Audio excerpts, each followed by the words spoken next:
Bonjour à ceux qui nous prennent en marche. C'est la troisième fois que nous sommes avec vous ce matin. Au moins 18 personnes ont péri dimanche dans le déraillement d'un train dans le nord-est de Taïwan. L'administration des chemins de fer avait initialement fait état de 22 morts. Le Puyuma Express qui transportait 366 personnes a déraillé pour une raison encore inconnue. À Kaboul, des milliers d'Afghans votent pour la deuxième journée consécutive après le report du vote dans des centaines de bureaux n'ayant pu ouvrir samedi en raison des violences et de dysfonctionnements dans l'organisation. Une équipe de reportage de RTI a été récemment en Inde répondant ainsi à une invitation du gouvernement indien. Lors de son séjour sur place, nos reporters ont visité le musée Mahatma Gandhi, un musée bâti à New Delhi, sur la place même où l'homme dont il porte le nom a été assassiné. C'était le 30 janvier 1948. Allons-y donc à la découverte de ce musée. Notre guide du jour s'appelle Ami Sissoko. Birla Bhavan, c'est ici, dans cette somptueuse propriété en plein quartier résidentiel de New Delhi, que le père de la nation indienne, le Mahatma Gandhi, tombe sous les balles assassines de Nathuram Godse, un extrémiste indien, le 30 janvier 1948 à l'âge de 79 ans. Transformé en musée en 1973 à la mémoire de celui qui a mené l'Inde vers l'indépendance, ce lieu de tristes souvenirs est depuis incontournable à New Delhi. Il porte le nom de Gandhi Smriti ou le souvenir de Gandhi. Les derniers mots prononcés par Gandhi, c'était Hey Ram. Hey Ram, ça veut dire, Ram c'est un dieu, donc il a pris le nom de son dieu préféré, juste avant de mourir.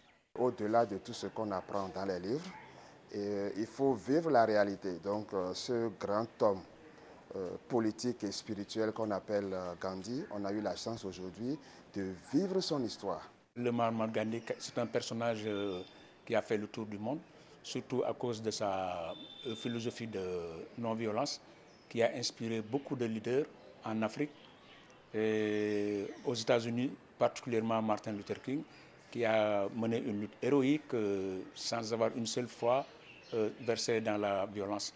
Donc nous retrouver dans la maison du père de la non-violence, c'est beaucoup d'émotions ressenties.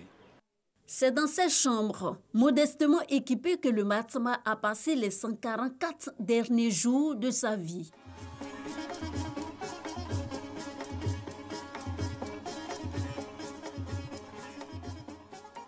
Gandhi passait ses journées à écrire, filer du coton ou rédiger ses pensées et réflexions sur des grandes questions comme l'indépendance de la nation indienne, la lutte contre le sous-développement. Les visiteurs du musée peuvent encore contempler les effets personnels du Mahatma bien conservés et encore disposés comme s'ils étaient il y a 70 ans. Ses lunettes, sa canne, sa montre, entre autres. Pour perpétuer sa mémoire, son histoire est enseignée à la jeune génération.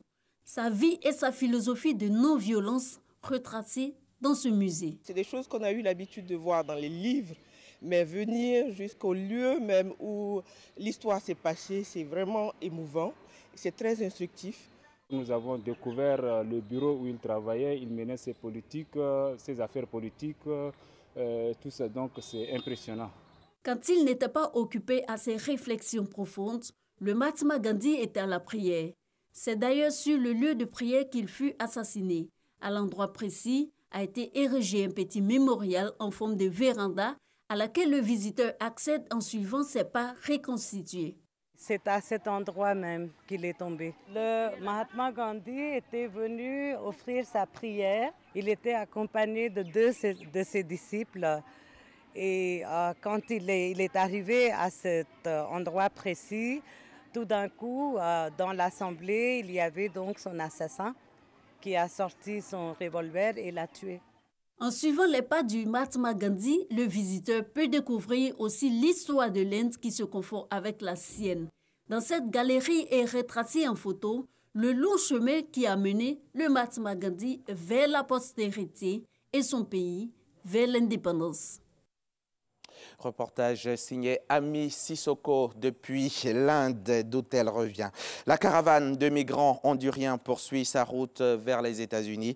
Bloquée depuis jeudi par la police mexicaine au niveau d'un pont frontalier, plusieurs milliers de personnes ont réussi à entrer illégalement dimanche sur le territoire. Environ 900 d'entre eux avaient ouvert la voie quelques heures plus tôt en passant par le fleuve séparant le Mexique du Guatemala. Parlons football pour refermer ce journal. Attaquant blessé, faute du gardien et joueur exclu. Thierry Henry a joué de malchance pour son premier match en tant qu'entraîneur de l'AS Monaco. C'était face à Strasbourg samedi soir en 10e journée de Ligue 1. Score final donc 2-1 pour les Strasbourgeois. C'est la fin de ce marathon de l'information. Je serai encore avec vous demain dans le cadre de Matin Bonheur. Mais avant, on se retrouve tout à l'heure à 10h pour le Flash Info et à 13h pour l'édition de 13h.